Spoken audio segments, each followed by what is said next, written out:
굉장한 네네. 굉장한 하루가 있었다. 한 2분 정도 이제 오늘 영화 이제 지금 GV 저희 한 50분 정도 할 거거든요. 근데 얘기 끝나고 나서 나가실 때 이 엽서를 드립니다.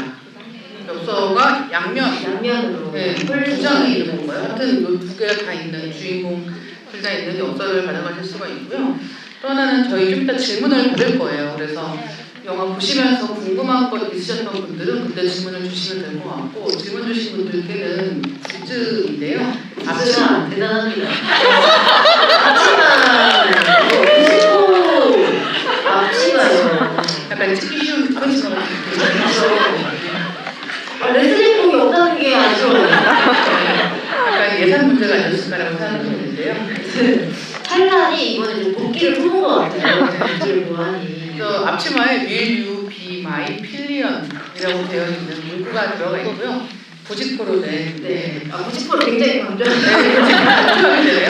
네, 아마 막상 보시면 별거 아닌데라고 생각하실 수 있지만 어쨌든 준비돼요. 근데 작가님이 계속 아까부터 이거 몇 개가 있냐고 수영을 찾아가지고 몇 개를 가져가시려고 그러냐고. 하나는 충분하고요.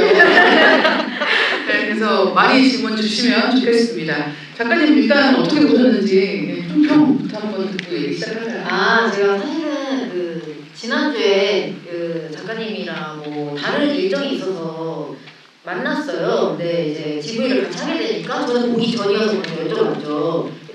초면이었는데 제가 작가님께 조심스럽게 뒷자리 세워줘. 우리 좀 꼴리는 영화인가요? 이 대목에서 지금 불이 들어오는 거죠. 꼴리는 데서 불이 들어오는 거예요. 다시 말씀해주세요. 네, 분명히. 사실 저희 가장 큰 호기심은 이 영화 꼴릴까? 이거였거든요. 왜냐면 이게 케미랄 게 진짜 너무 많은 영상 촬영이 저희 발언을 자꾸 검열하게 할 때 너무 편하게 해주세요. 그래서 그러니까 처음에는 한눈에 봤을 때는 케미랄 게 있을까? 이런 의구심이 좀 있었던 거죠. 근데 이게 된다. 이게 된다. 그래서 어떻게 되는지 이번에 이제 차차 또 얘기 나눠보려고 작가님 어떻게 보세요?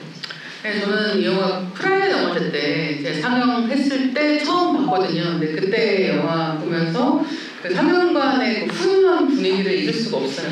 특히 이 가족과 관련된 에피소드들 나올 때, 이 어머니의 반응 같은 대사들 나올 때 그 상영관을 채우던 웃음소리를 좀 잊기가 어렵습니다. 그래서 굉장히 재미있게 봤었고, 지금 말씀해주신 것 같이 이 영화 약간 처음에는 그림이 안 되는 것 같은데 같은 느낌으로 보고 있다가 약간 설득당해가지고 마지막에 어떻게 되는 걸 다시 안 만나는 것 같은 안타까운 마음을 가지고 마지막까지 했던 것 같습니다. 오늘 객석 분위기는 어떤지 좀 궁금하긴 하네요. 많이 네, 아마 좀 이따가 질문 시간 때 많이 말씀해 주시지 않을까라고 생각을 하고 있고요. 네, 질문 있으신 분들은 그때 많이 말씀을 주시면 좋겠다라고 생각을 하고 있습니다. 일단 뭐 두 배우들 간단하게 얘기를 해볼까요? 네. 저는 일단 이게 된다. 일단 거기에는 이제 레이의 공이 좀 어느 정도 있잖아요. 네, 어느 정도 있고, 그러니까 이 모든 일을 좀 내가 감당할 수 있게끔 하는 그런 매력이 있죠. 그러니까 막 미친놈 이렇게 하다가도 은퇴한병 쓰고 나와버리면 미친놈 이랬는데 막 오동이 세차는 거 보면은 또 마음이 들고 그런 거에 반복이었어요. 하여튼 알렉산더 스카스가드가 좀 과학적인 매력이 확실히 있는 것 같아서 혹시 보셨는지 모르겠는데 빅 리틀 라이즈라고 니콜 키드먼이랑 그 리즈 위더스폰 나오는 이제 드라마이거든요. 거기에서도 이제 이런 과학적인 매력이 다뤄진 적이 있어요. 그러면 너무 과학적이다 못해 가족폭력 나옵니다. 네.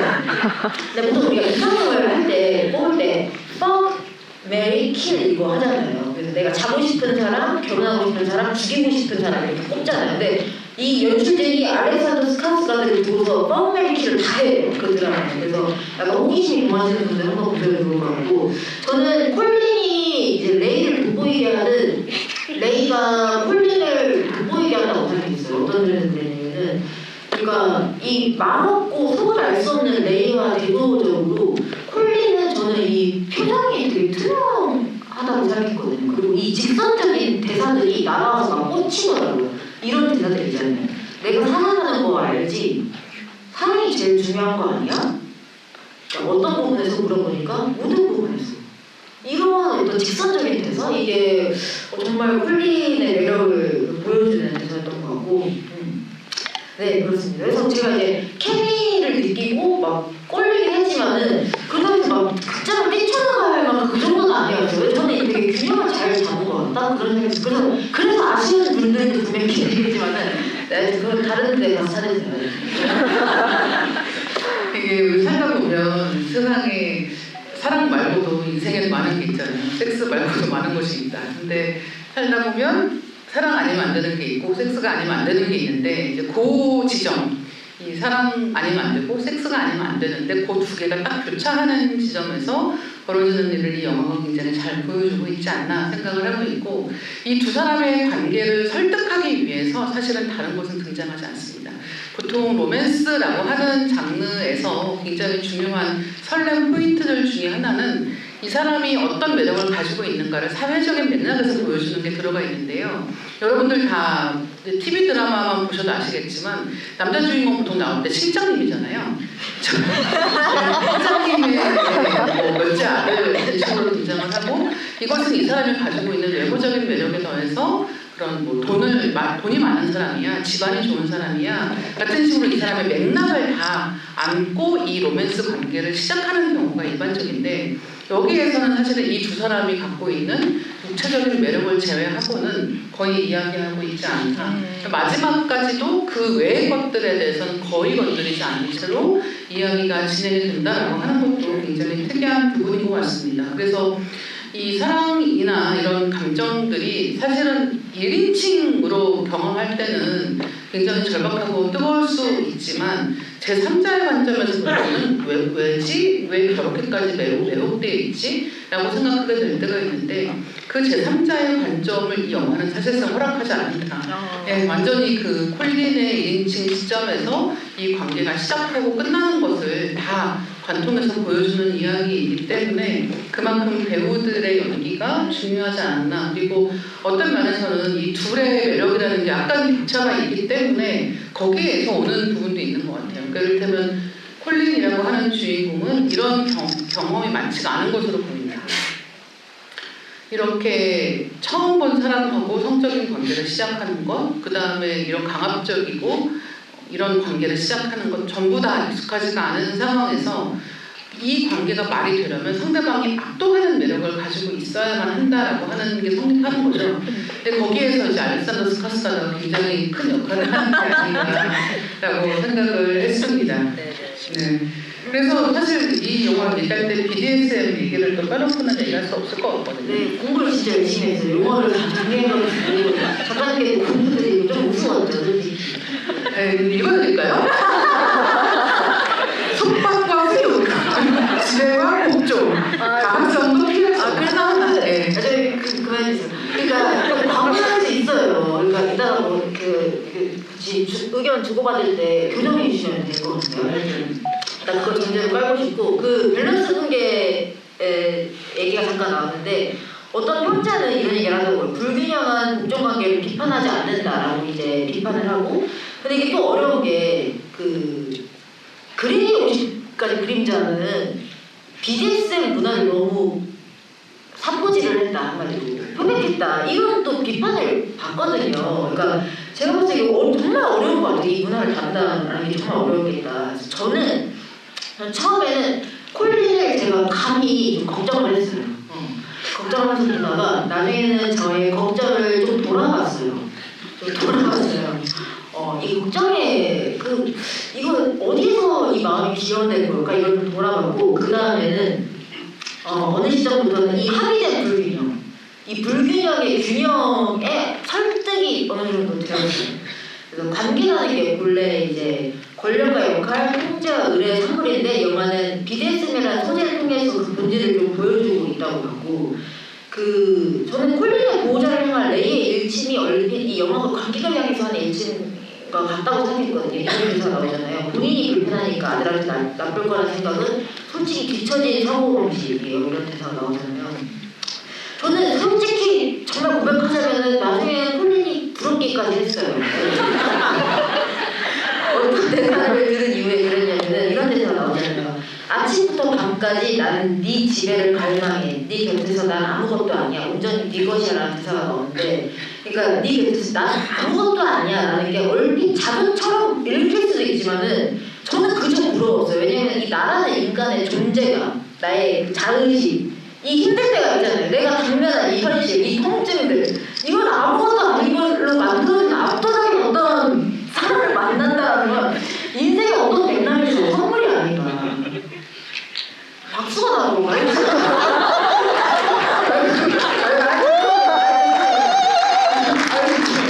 공부가 아닌데? 정답을 하시다면 그럼 한번 해주세요. 그래서 또 어떤 평자는 너무 현대적인 그런 퀴어 영화에 대한 반작용이라는 말도 했더라고요. 최근 작품들이 너무 안전하고 사랑스럽고 정화된 퀴어 이미지를 보여준다면 뒷자리에 서저는 다시 불편하고 지저분하고 욕망적인 세계로 돌아간다. 그래서 퀴어함을 다시 퀴어다운 것, 위험하고 이상한 것으로 만든 영화라는 이제 평도 있습니다.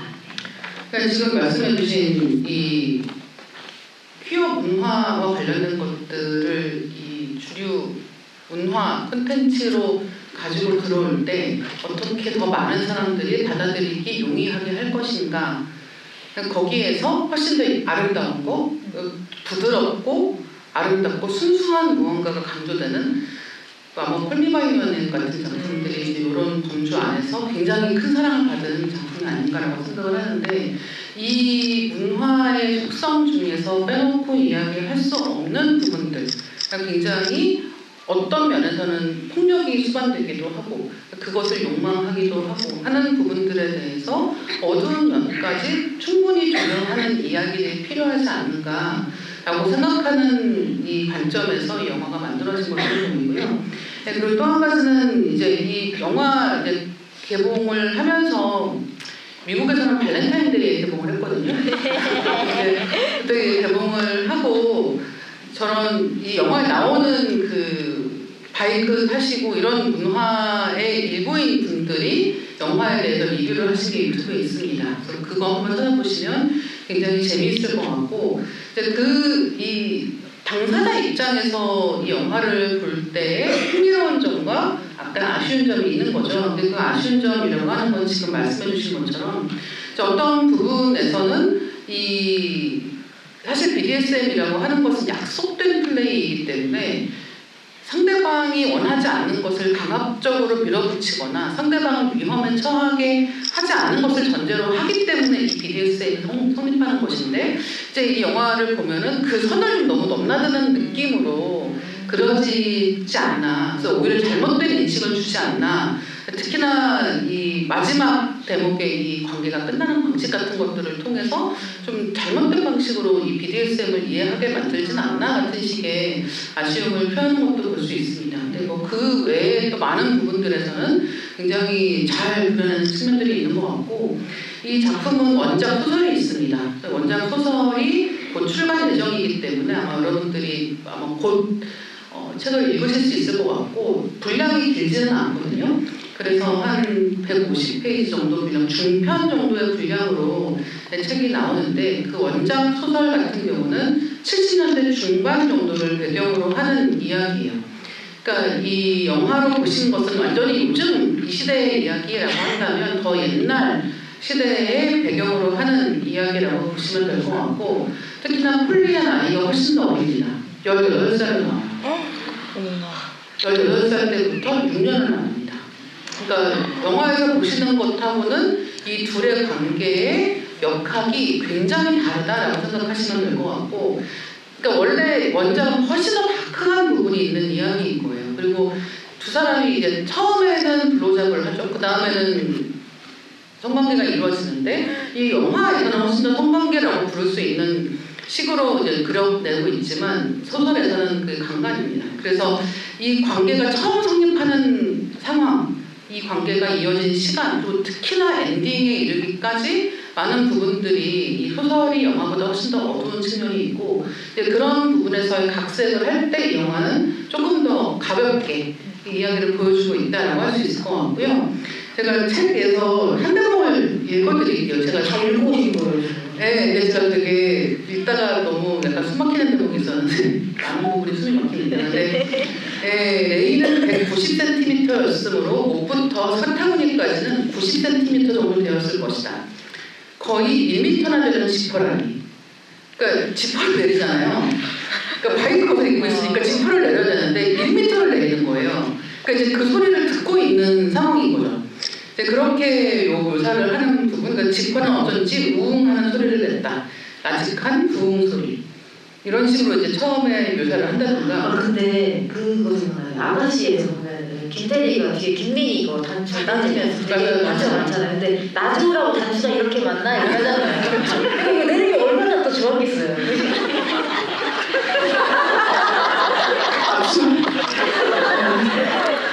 네네. 그래서 이렇게 묘사를 하는데 뭐 지금 말씀해주신 사실 똑같은 얘기죠. 네. 그러니까 여기서는 자기가 지퍼를 내리는 거긴 하지만 사실은 이게 어떤 상대방에게 굉장한 어떤 흥분을 준다라고 하는 부분은 동일한 것 같다는 생각을 하게 되고, 네, 그 다음에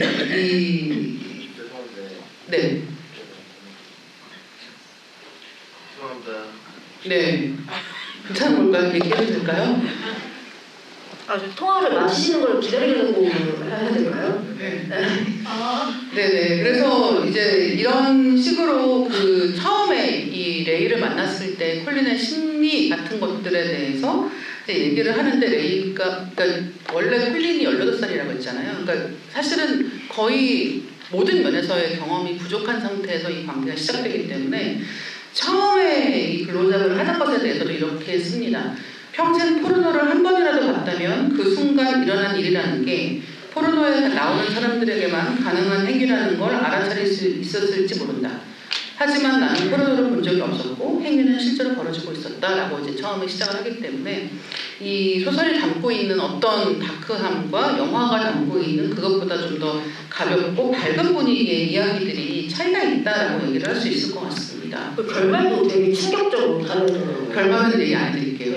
네, 엄청 다릅니다. 엄청 다르고, 네, 여러분들이 영화를 보시고 이제 저희가 좀 이따 결말 얘기도 하긴 할 거잖아요. 영화 결말 얘기도 하기는 할 텐데, 영화 결말을 보고 이제 약간 레이를 원망하는 분들, 그다음에 레이를 이해하시는 분들, 그다음에 콜린이 안쓰러운 분들 많이 계실 것 같아요. 근데 실제로 이제 소설 원작에서의 이야기는 완전히 다른 방식으로 이야기가 끝나고, 소설에서는 콜린이 40대 초반일 때까지 이야기가 나옵니다. 이제 그러면서 어떤 일들이 그 사이에 있을지를 한번 생각을 해보시면 재밌을 것 같고요. 사실 여기서 또 눈길을 끄는 사람들이 콜린의 부모님이잖아요. 그 얘기를 또 안 하셨고.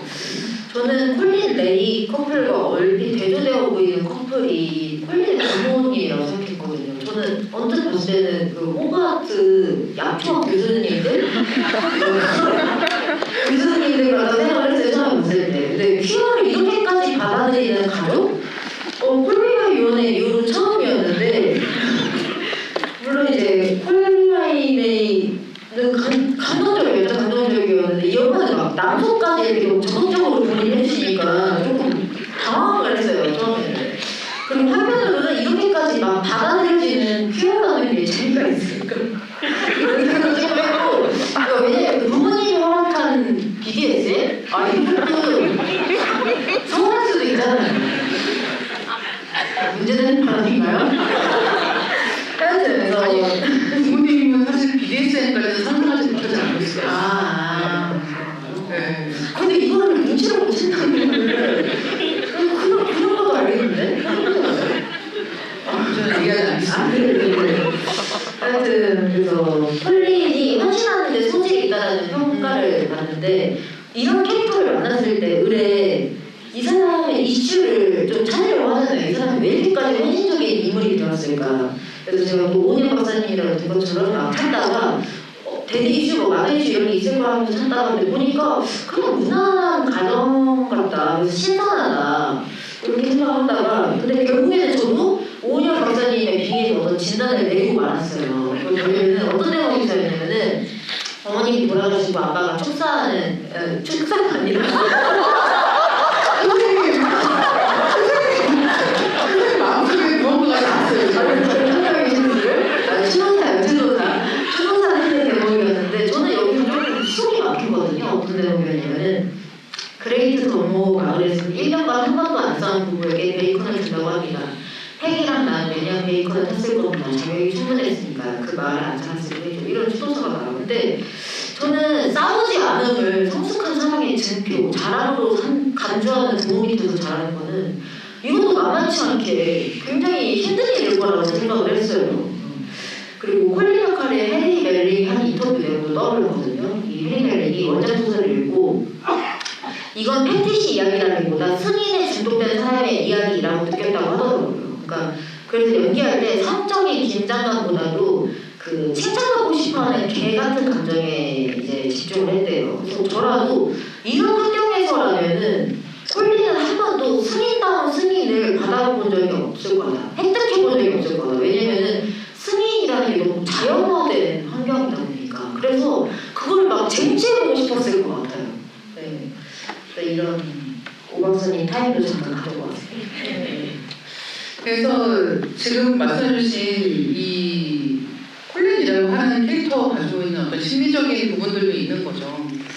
모든 게 받아들여지기 때문에 오히려 그 바깥이 궁금해지는, 받아들여지지 않는 무언가에서 만족해보고 싶은 그런 어떤 심리적인 부분들이 분명히 있지 않았을까라고 상상해보게 되는 그런 측면이 있고, 그 다음에 이 레이 같은 경우는 그 정반대에 있는 사람인 거죠. 아무것도 설명해주지 않는 사람.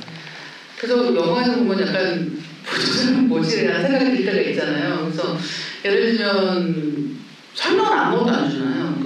뭐 어떻게 우리 어디 갈 거야라는 말도 안 해주고, 그래서 밥 먹을 때도 자리에 앉으라는 말도 안 해주고, 그 다음에 처음에 레이네 집에 가서 갈 때 레이가 너 방광 괜찮아? 이런 얘기 하잖아요. 그래서 방광은 괜찮아를 물어보는 이유도 화장실 자주 가는지 이런 걸 확인을 한 다음에 그 다음에 한다는 얘기가 거실에서 자든가 바닥에서 자라. 코도 안 걸고 방광 상태는 괜찮은데 왜 옆에 잠시만요. 왜 그런 걸까요? 그렇죠. 네. 그래서 사실 여기에서 그 갈등 중에 하나는 콜린이 침대에 올라갈 수 있느냐 없느냐가 굉장히 중요한 어떤 하나의 일식인 것처럼, 그러니까 마치 침대에서 같이 누울 수 있다면 이 관계가 동등한 무언가, 그러니까 BDSM 관계가 이어진다고 하더라도 어쨌든 이 둘이 이 게임의 동등한 플레이어로서 존재한다라는 것을 승인받는 것처럼 느낄 수 있다라는 게 아마 콜린의 생각인 것 같지만, 결코 그게 허락되지 않는 환경에서 어떻게 보면 일종의 자해 같은 걸 하잖아요. 그 뜨거운 냄비를 손으로 집어서 일부러 떨어뜨리고 다치고, 그 다친 것으로 인해서 이 상대방의 일종의 동정심을 끌어내서 그때는 올라갈 수 있는, 그래서 이게 과연 이런 식으로 이 BDSM이 그려지는 것, 어떻게 보면 상대가 충분한 승인을 하지 않았기 때문에 자기를 해쳐서라도 그것을 얻어내려고 하는 방식으로 이 관계가 그려지는 것에 대한 비판도 있기는 하다. 근데 어쨌든 근데 저는 침대가 조금 아래를 잡으면 안 된다고요. 그 침대가 그 자리가 좀 그런, 왜냐면 침대는 앞과 뒤가 없잖아요. 옆자리만 있잖아요. 그래서 이 관계를 유지하려면 허용하기 되게 어려운 자리였을 것 같기는 해요. 제가 옹호를 하자면, 제가 왜 이렇게 BDS가 옹호자가 되는지 모르겠는데 옆자리잖아요. 나란히 누워서 자는 거다 보니까 너무 평등의 상징 같은 거여서 좀 끝까지 허용하기 어렵지 않았나 그런 생각이 들었습니다. 그래서 이 영화에서 이제 재미있는 부분들이 굉장히 많이 있고 후반부의 갈등까지 가는데 이 제목 얘기를 안 할 수가 없을 것 같습니다. 일단 뒷자리에 띄워져 있잖아요. 네네. 원제가 필리언이라고 되어 있습니다. 필리언이라는 단어에 대해서도 설명을 좀 해주시면 어떨 것인가요? 필리언이라는 게 오토바이 뒷좌석 동승자라고 하더라고요. 그래서 권력구조를 이제 암시하는 제목이겠죠. 운전하는 사람 방향을 정하니까. 그래서 한국어 제목이 뒷자리에 태워줘. 근데 저는 개인적으로 이 제목 좋더라고요. 왜냐면 태워줘는 이 애걸복걸하는 이 뉘앙스가 좀 좋았고, 그리고 제가 아까 전에 일찍 관계자분 만나서 또 다른 제목으로 뭐가 있었냐고 여쭤보더니만은 너의 뒤에서가 있었대요. 그 제목도 그러니까 뒤에서 헌신한다 그런 의미. 헌신만 하나요? 뭐 여러모로 헌신을 하는 그런 이제 제목도 염두에 두셨다고 하고 저는 또 다른 제가 항상 집을 때마다 하는 개인적인 코너가 있거든요. 제목 새로 짓기 코너라고. 그래서 이제 제가 지어본 게 바이커의 유혹. 그때 유혹 살짝 패러디해봤어요. 그리고 이제 써보는 괴로. 2년 괴로를 살짝 패러디해봤습니다. 처음 말하는데 잠깐이면 이 제목인데 어떻게 생각하세요? 네, 저 제목 보면서 이 수입사의 어떤 굉장한 고심이 느껴진다라고 생각을 했고 처음에 이제 프라이드 영화제에서는 필리언이라고 해서 개봉 그때는 상영을 했어요. 근데 필리언이라고 하는 단어가 아마 익숙하지 저는 익숙하지 않았거든요. 그래서 처음에 사람 이름인가라고 생각을 하기도 했어서 이제 이 단어 자체가 이제 익숙하지 않은 사람들을 위해서 이 뒷자리라고 하는 단어가 등장을 한 게 아닌가. 그리고 이 뒷자리에 누군가를 태운다라고 하는 게 이 바이크를 타는 분들한테는 또 특별한 부분이 있기 때문에 이게 같이 연계되어서 이런 제목을 하신 게 아닌가라고 생각을 했는데 이 원래 이 소설 제목은 또 박스힐입니다. 소설 제목도 달라요. 박스힐은 바이커들이 모이는, 그러니까 그 소설에서 바이커들이 모이는 그 곳을 이야기를 합니다. 그래서 사실은 필리언이라고 하는 제목도 박스힐이라고 하는 제목도 둘 다 이 이야기가 저 바이커 문화와 관련해서 하고 있는 굉장히 중요한 부분이다. 그래서 저 커뮤니티에 들어갈 수 있는가, 저기에 받아들여지는가, 그리고 그 받아들여지게 되는 굉장히 중요한 그 중간 단계에 있는 인물이 콜린으로서는 레이이기 때문에 이제 그런 것들을 통칭해서 그런 제목들이 나온 게 아닌가라고 생각을 했습니다. 근데 사실 다른 제목 같은 경우는 진짜 이게 뭐라고 하기도 되게 쉽지는 않겠다는 생각이 좀 들기는 하더라고요. 왜냐하면 이 뒷자리에 태워줘라고 하는 말 아니고서는 어떻게 이 복잡한 이야기를 담아낼 수 있을까라는 생각을 좀 했었고 그 다음에 이 영화의 장르에 대한 이야기도 한번 해보면 좋겠다는 생각을 합니다. 왜냐하면 이 영화 이야기를 할 때 어쨌든 로맨틱 코미디적인 성격이 있는데 그것을 다 얘기할 수 없고 거기에 추가해서 또 다른 부분들이 있잖아요. 네, 이 돔콤이라는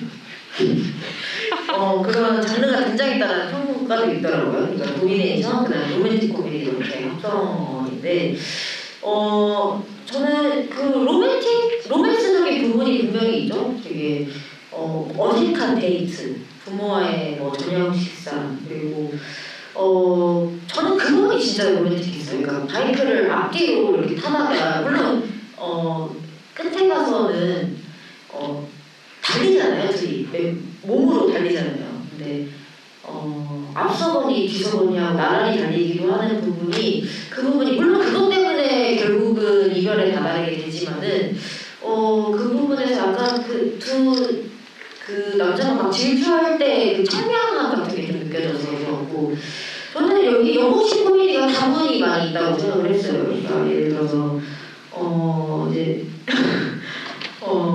저는 이거는 사실 영국식 코미디, 일단 배드맨 코미디고 공부적으로 하는 코미디고 영국식 코미디 약간 핵심 같은 거여서 그런 게 기본적으로 깔리는 거 같고 제가 웃었던 부분은 첫 만남 때 레이가 양손을 들어보라고 해요. 근데 콜린이 양손을 이렇게 들어요. 누가 양손을 저렇게 들지? 그 부분에 진짜 일단 물방울 들고 막 전동 칫솔질 하는 것도 웃겼고 그리고 레이 실종 이후에 막 찾으러 다니는데 아빠랑 같이 찾아가요. 무시아이스크림을 먹으면서 이런 부분이 제가 생각한 의도한 포인트인 것 같거든요. 코믹 요소들이 많아서 많이 웃으면서 그렇죠. 그래서 그 아까 이야기했던 처음 뭐 자러 가는 날도 그렇고 이 둘의 관계가 얼마나 이 양쪽의 관계가 동등하지가 않고 약간 기울어 있다라고 하는 걸 보여주는 거의 모든 대목들이 좀 재밌는 부분들이 있지 않나라고 생각했습니다.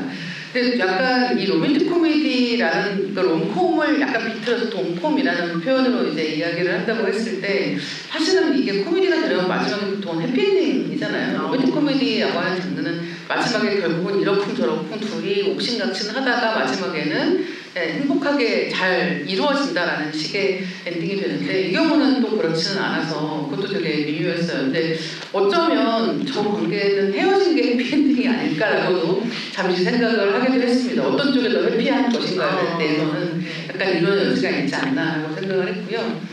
좀 재밌게 보셨던 장면이 있다면 얘기하고 그 다음에 현장 질문을 받을까 하는데요. 저는 일단 그 부모님과의 식사 장면이 되게 인상적이었어요. 아빠가 너무 소없어요. 아빠가 너무 소없고 잘생기게 너무 행복하고 여차하면 저 하게 생겼어요. 바로 서로 지금 들어가게 생겼어요. 그리고 어떤 돔이 부모님을 만나주세요. 다정해. 그렇죠. 다정해요. 네. 그리고 저는 사실 이 게이 레더 문화 자체의 장면들이 다 인상적이었어요. 캠핑장이라든지 그다음에 섹슈얼한 레슬링 그런 장면들이 인상적이었는데 이 게이 레더 문화가 이제 1960년대에서 80년대 게이 남성 커뮤니티 안에서 발전한 서브컬처인데 이거를 그 감독이 잘 담아내려고 정말 노력을 많이 했더라고요. 그 게이 바이커 모임에 출석하고 바이커들한테 자문도 맡기고 다녀보고 출연도 시키고 그러니까 패티시를 소비하지 않고 이 공동체를 기록하기 위한 노력을 했다고 합니다. 그래서 가죽 복장 상당수도 소장용 개인 소장품이래요. 왜냐면 생선을 과하게 이제 만들면 이제 코스프레처럼 보이기도 하니까 그래서 오래 입어서 다른 실제 장비들을 빌려서 사용했다라는 말도 있고 사실 저는 메이플 소프라는 작가를 되게 사진 작가를 좋아해서 이 게이 바이커 문화는 조금 알고 있긴 했는데 바이커와 게이 사이에 어떤 친연성이 있을까? 이거는 생각해본 적이 없거든요. 근데 이 영화를 보면서 왜 서퍼도 아니고 스키어도 아니고 왜 바이커일까? 이걸 생각해봤을 때 좀 이렇게 친연성이 있더라고요. 일단 둘 다 기본적으로 이제 반문화를 전제를 하고 그리고 이 유니폼이 섹시하고요. 그리고 이 나란히 앞뒤가 않는다는 것 자체가 정말 매혹적이구나. 이거를 너무 아름답게 그 장면들을 그렸잖아요. 같이 질주하는 장면들을. 그러니까 몸을 붙이고 방향을 맡기고 이 진동을 공유하고 어떤 이 의존하고 이 위험을 또 공유하고 이런 장면들이 너무 아름답게 느껴지고 이 헬멧을 쓰다라는 게 또 약간 익명성이잖아요. 그러니까 1960년대, 80년대에 유행하던 이제 커뮤니티라고 하니까 그때는 이런 게 굉장히 중요했겠죠. 나의 존재를 흘리지 않는 거, 노출하지 않는 거 이런 게 되게 중요했을 것 같고 그래서 어떻게 보면은 이 바이커라는 문화가 홀링하는 그 바보샵 카르텔이라고 하죠. 합창하는 거 그거랑 너무 또 극과 극의 문화인 것 같더라고요. 그러니까 시각적으로 봤을 때 카르텔은 조화를 이루어야 되고 그다음에 그 유니폼도 너무 그 바이커의 유니폼과 너무 대조적이잖아요. 그런 면에서도 되게 흥미로웠던 것 같습니다. 저는 질주하는 장면들이 다 인상적이었어요. 그렇죠. 그리고 저는 두 사람이 하는 마지막 식사 이제 그때부터의 그 마지막 대목이 다 좀 인상적이었는데, 그러니까 그 부분에 이르면 이제 콜린은 드디어 이제 이 관계는 안정되었다라고 느끼는 것 같은 그런 인상이 있고, 그래서 이 마지막에는 매 순간이 굉장히 좀 충만한 느낌으로, 특히나 두 사람이 그 극장에서 이제 영화를 보다가 뛰쳐나와서 이제 이런 대목들에서 느끼는 어떤 굉장한 만족감 같은 게 있는데, 사실은 이게 한쪽 콜린으로서는 굉장히 만족스러운 어떤 순간들이었지만 레이 입장에서는 이제 마지막으로 함께 보내는 시간 같은 생각을 이미 그때 하고 있었겠구나라고 생각을 하고 이 마지막을 생각해보면 좀 되게 이상한 거죠. 그러니까 하고 싶은 거 하게 해주는 거죠. 이제는 이제 헤어질 거니까. 요리를 잘하더라고요, 레이가. 꽤 괜찮아 보였어요. 네.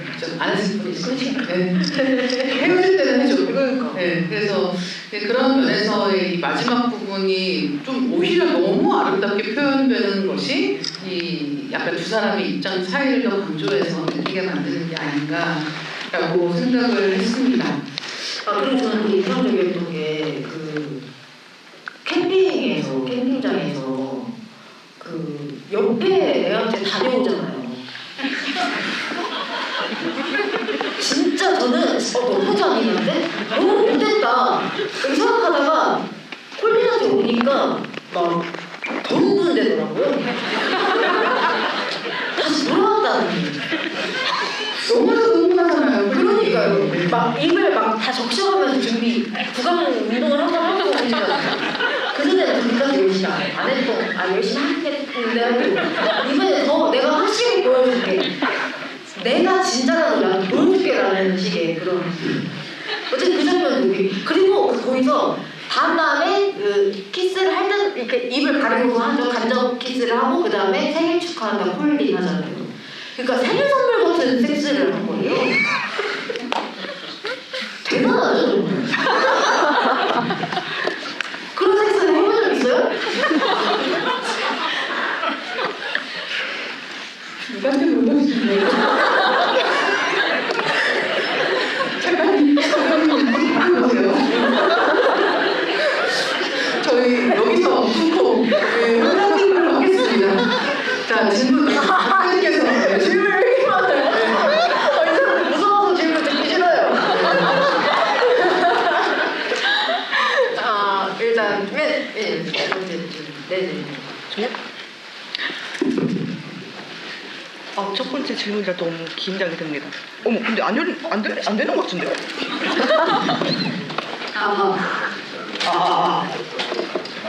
저는 참고로 영화를 1시간만 봤거든요. 한남 오거리가 너무 막혀가지고 좀 늦게 봤는데 오자마자 느낀 건 두둘리의 사생활을 내가 이렇게 봐도 되나. 뭐라고 하셨어요? 두둘리의 사생활. 네, 이거는 이제 콜린의 첫사랑에 대한 이야기잖아요. 근데 제 주변 밑으로 보면 저도 포함해서 보통 첫사랑 얘기하면 거진다 쓰레기 같은 쓰레기 같은 후기를 서로 얘기한단 말이죠. 근데 그 이유가 대체적으로 처음 연애하다 보니까 갈등 해결을 못해요. 갈등 해결할 때도 이제 다들 어떻게 대처할지 모르고 콜린을 보면 전형적인 이제 그런 건데 가끔씩 그런 말을 해요. 첫사랑이어가지고 저 어떻게 너무 떨려서 말을 이상하게 한다. 죄송합니다. 이게 그 후에 첫사랑 후에 만나는 남자들이 가끔씩 소나무 같은 친구들이 있어요. 그럼 이제 하는 얘기가 원래 그 남자가 취향인 거냐 아니면 첫사랑이 그런 남자여서 그런 남자만 만나냐 이러는데 콜린이 마지막에 내 머리 헤어스타일 내 맘대로 할 거다라고 말하잖아요. 저는 이제 궁금한 게 콜린은 지나간 첫사랑의 그림자 안에서 계속 할 건지 아니면 벗어나려 할 건지 저 이게 좀 궁금한데 두 분의 생각도 궁금합니다. 근데 그 마지막에 같이 걸어가는 남자는 굉장히 스타일이 일단 달랐죠. 외형으로 봤을 때 다른 거 같고 저는 사실 저는 결말을 저는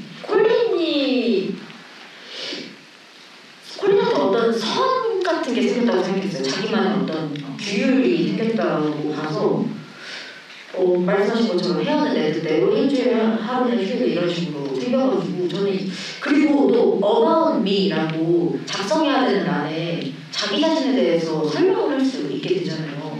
자기 이해를 동반하는 거잖아요. 그래서 저는 사실 결말을 조금 긍정적인 쪽으로 봤어요. 그리고 저는 콜린은 스위치가 아닐까? 이런 생각도 심지어 했습니다. 스위치가 이게 돈과 서브의 관계를 바꿀 수 있는 왜냐면 콜린한테 그런 자질이 제가 봤을 때는 과거나 제 눈에는 그런 자질이 좀 보였어요. 이렇게 규율을 정해나간다는 게 보였고 그리고 콜린은 노래 세계에 사는 사람이고 레이는 이제 연주의 세계에 사는 사람인데 콜린이 노래 세계를 지켰다는 것도 그런 점에서도 저는 조금 낙관적으로 봤습니다. 그래서 그 그늘 안에 살지 않을 것 같아요. 네. 그렇죠. 그늘 안에 살 수가 없어요. 왜냐하면 알렉산더 스카스가더스 남친다. 내가 마음만 먹으면 마음 만날 수 있는 건 아니잖아요. 그래서 뭐 어떻게 자기가 선택할 수 있는 것은 아닌 것 같다. 이런 남자를 기다리면 다시 만날 수가 없지 않겠는가라는 생각을 하고 있고요.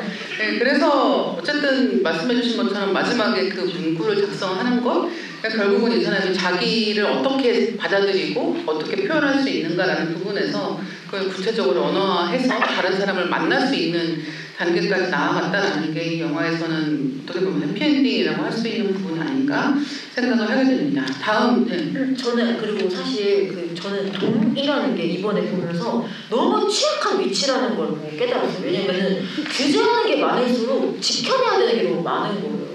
그래서 레이의 권위가 너무 쉽게 무너지는 인상을 받았고. 누굴 긍정해? 내가 감이 안 된다고 생각하거든요. 근데 왜냐면은 앞자리라는 거는 사실 말이 좋아서 앞자리지 어려운 자리인 것 같아요. 왜냐면은 우리가 어디 같이 여행 떠날 때 옆자리나 뒷자리 하고 싶지 운전하고 싶지 않잖아요. 네, 그래서 그거 감당하는 것도 만만치 않았을 거라고. 사실 여기 아마 운전하시고 싶으신 분들 많이 계실 것 같아요. 어떤 분이세요? 호기심이 또 네, 손들어주세요. 가장 먼저 드신 분이 여기 네 번째 분이라는.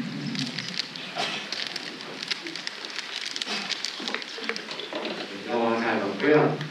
일단 또 오프닝에서 나오는 노래가 언어는 제가 모르는 건데 음을 들어보면은 시스템트 1 마지막에 나온 아웨팔로우이었어요. 그러니까 그게 내용을 들어보면은 주님을 따라서 내가 가겠다 이런 의미를 가진 가스펠인데 그 노래가 오프닝으로 나왔다는 게 콜린이 레이를 자신의 신앙으로서 삼고 그를 따라서 앞으로 계속 쏘아 나가겠다 그런 의미를 담은 것이 아닌지 그 부분이 너무 궁금합니다. 들릴 것 같은데.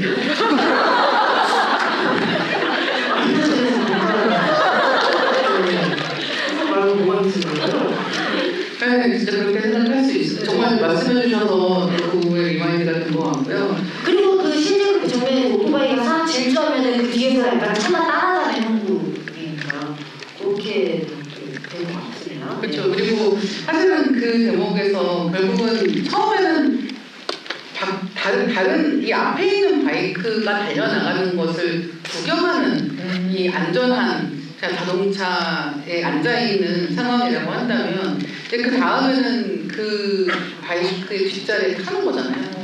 네, 그러니까 그런 점에서 이 첫 번째 장면하고 마지막 장면하고 연결을 지어서 생각해보면 좀 재미있는 부분이 있는 거죠. 그러니까 그걸 구경하고 동경하는 위치에 있다가 그 다음에 자기가 사람들을 만나서 이제 자기를 설명할 수 있는 자리까지 가는 거니까. 그럼 실제로 앞자리에 타서 막 질주하기도 하잖아요. 오토바이 엄청 타가지고 레이커. 그렇죠. 그렇습니다. 또 성함 들으시죠? 뒷자리도 좀 해볼게요. 맨 뒤에서 네 번째 줄 안경 쓰시고 검정 티셔츠 입으시는데 바로 이분이 네, 사진 맞아요. 네. 근데 저는 앞에 여성분보다 더 양심이 없는 게 저는 사실 영화를 못 봤어요. 제가 일 끝나고 여기 왔더니 8시인데 너무 배고파서 닭꼬치를 먹었는데 시간이 너무 영화를 봐야 돼요. 근데 대충 안 봤는데 다 본 거 같고요. 제가 하고 싶은 질문은 아니에요. 이 영화는 안 봤는데 대충 알 수 있을 것 같은 영화는 아닙니다. 네. 저 개봉하고 꼭 보셔야 돼요. 그 아까 메이플 소프 얘기하셨잖아요. 그러니까 저는 이제 미술 전공자라 너무 그분을 잘하는데 좀 다들 모르실 수도 있을 것 같기도 하고 그 메이플 소프 분이 되게 아주 다양한 걸 하셨는데 그 중에 솔님이 약간 어떤 부분에서 메이플 소프 얘기하셨는지가 궁금한 게 1번이고 2번이 제가 첫 남자친구를 한 달 전에 사귀었는데 얘가 지금 C2P라 잠수하고 지금 근데 그 신분의 문제가 아니에요. 처음 연애가 왜 저한테 이런 일이 생기는지 모르겠어요. 심지어 엊그제는 96살 전 자작을 해서 집에 꺼냈는데 이건 너무 20대 초반에 저는 너무 가혹하고 어쨌든 저는 남자친구를 다시 잡고 싶은데 조언 가능하시면 아니 이제 영화를 볼 때가 아니겠네요. 썸북이 탄수화물이 필요했던 것 같아요. 닭꼬치. 닭꼬치 3개. 3개 많아요. 일단 메이플 소프부터. 그 메이플 소프는 어떤 맥락에서 언급한 거냐면은 메이플 소프가 게이바이커 문화를 다루기 때문에 그래서 언급을 한 거였고요. 그 넷플릭스 아마 다큐가 있을 거예요. 그래서 너무 추천해요. 너무 재밌어요. 그 다큐. 무슨 패티스미스랑 연인관계죠. 그거 또 책도 있어요. 저스트 키즈라는 책도 있고. 한 거였고 그 다음에 그 뒤에 나온 질문에 대해서는 어떻게 잡고 싶다고요? 알렉산더 스카스 같아요? 그러면은 제가 잡아야지 지가 여기 와서 근데 이 정도 아니면 하지 마. 어떻게 하면 좋아? 다들 어떻게 해봐요? 끝나고 저한테 뭘 하는 상담을요? 네. 여기 앞쪽에 해줄 수 있어요. 다시 찾아가세요. 네. 저는 연애를 잘 몰라요 사실은. 제가 이렇게 얘기를 할 만한 처지가 아니에요. 갑자기요? 아니 지금까지 한참 말씀하셨는데. 아니 내가 잘 진짜 하여튼 또 영화 안 본 사람 손 내려요. 본 사람이 너무 많아. 가운데 분이 손을 너무 흔드셔가지고 저 적극성에 제가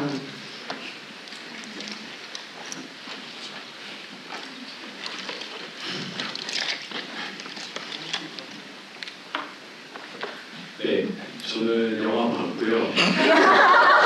아니 이게 되게 정상화되는데 네, 저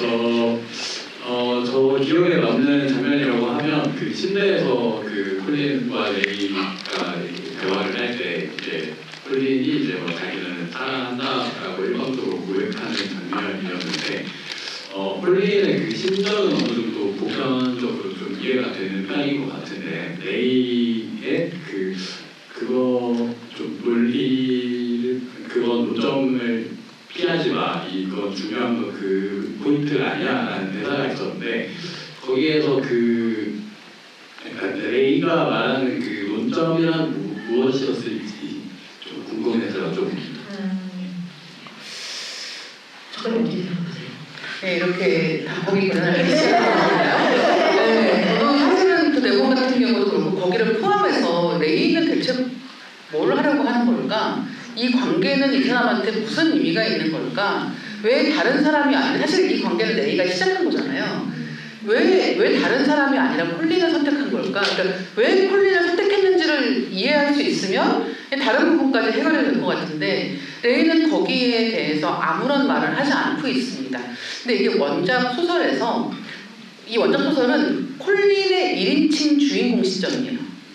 그러니까 무슨 얘기냐면 레이는 완전히 저 사람이 그러니까 상대방이고 그러니까 나는 내 속마음을 알지만 나는 저 사람의 속마음을 전혀 일절 모르는 상황에서 이 사건이 진행되기 때문에 영화도 어느 정도는 그런 부분을 반영을 한 것 같습니다. 그래서 사실은 이 레이가 무슨 생각을 하는 걸까? 지금 어떤 이유로 마지막에 이렇게 한 걸까 같은 것에 대해서 우리는 계속 추측만 할 수 있을 뿐이고 이 사람은 어떠한 방식으로도 자기가 무슨 생각을 하고 있고 무엇을 원하는지에 대해서 일절 말을 하지 않는 거죠. 그게 이 관계의 핵심이라고 보여지기도 하는 거예요. 그러니까 이런 뭐 BDSM이라고 하는 부분을 이야기를 할 때에도 이게 어떤 신체적인 부분에 대해서 성관계에 대해서 이런 얘기를 많이 하지만 사실은 심리적인 지배와 복종이라고 하는 것도 이 관계에서 굉장히 중요한 부분이고 설명해주지 않는 것, 설명해주지 않지만 내 말에 따르게 만드는 것이라고 하는 것도 여기서 굉장히 중요한 역할을 하는 게 아닌가. 그렇기 때문에 레이는 어떻게 보면은 여기서 철저하게 이 선을 긋고 있는 것이고 자기가 앞에서 이 관계를 주도하는 역할을 끝까지 하고 있는 것인데 이 관계를 주도한다는 것의 핵심은 아무 말 알려주지 않는다. 하지만 따르게 한다. 라고 하는 게 굉장히 중요하다고 저는 생각을 했습니다. 어떻게 보세요? 저는 나는 널 사랑하지 않아 라고 말을 하는 게 아니잖아요. 그래서 조금 사랑해서 답을 피할 게 아닌가 이런 또 너무 나이브해요. 너무 내성이에요. 따뜻하다. 너무 많이 이해해준다. 그래서 저는 일정 부분 약간 실패한 동의 모습으로 같기도 하다라는 생각도 좀 했습니다. 아주 단호하지는 않다는 점. 근데 이게 원래 지연표랑 해야 되는 건가요, 돈은? 잘 안 되는 거 없어요? 정말 하나 있어야 될 거 아니에요. 영화를 보셨는데 아시죠? 정말 아직 못 봤어요. 잘 아는 건 아닌데 네. 저도 애인을 BDSM 사이트에서 만났거든요.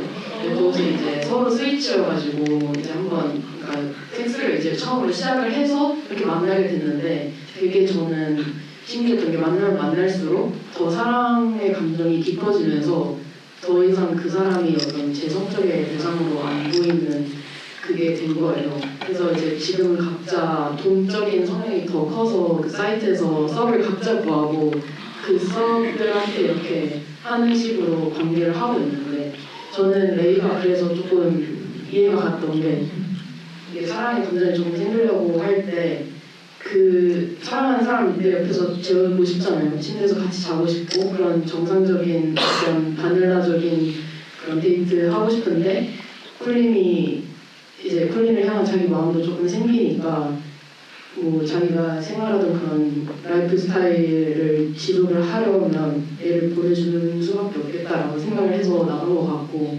근데 소설이랑 이런 그냥 작품적으로는 봤을 때 이 작품이 되게 데미안처럼 느껴졌거든요.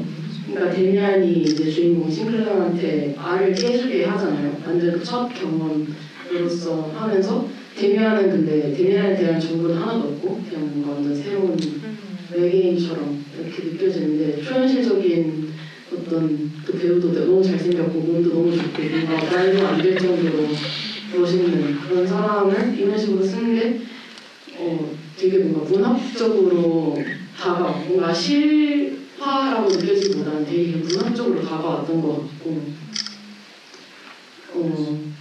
제가 하고 싶었던 질문은요. 이 영화를 만약에 한국에서 한국화해서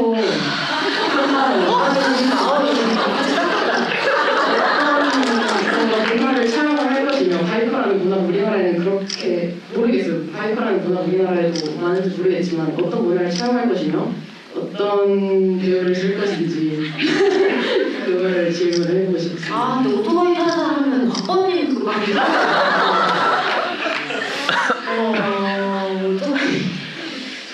누가 알렉산더 스카스가 될 역할을 할 수 있을까요? 추천해 주시는데? 손석구! 약간 자기 취향 얘기하는 내가 말하는 사람을 말씀하시면 안 되는데 또. 네. 박성우? 약간 진짜 나이 차이도 있는 설정이고 하니까 이기우. 찰나. 아까 우리 이름 처음에 나오잖아요. 네, 그렇죠. 그러면은 콜린 역할은요?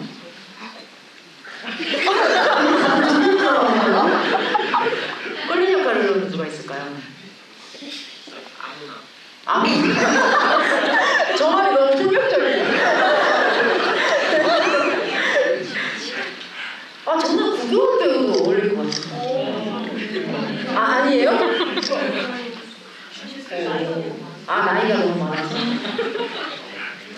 오정세 어때요?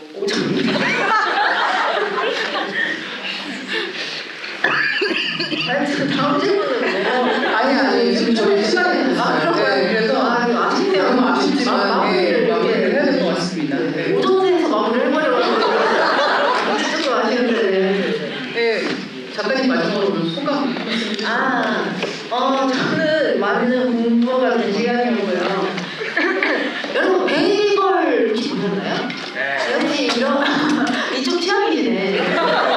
이거 영화가 재밌으셨으면 베이걸도 한번 보시면은 거의 니콜 키드먼이랑 헬리 킨스가 이런 헷갈리는데 그렇게 나오고 그것도 마찬가지로 약간 이런 관계, 그 권력 관계가 반대되는 그런 영화이고요. 그리고 그 다혜 기자님이랑 지난주에 그 팟캐스트 녹음했거든요. 분리해서 리딩 케미스트리 또 다음 달 나오면 꼭 들어주시기 바랍니다.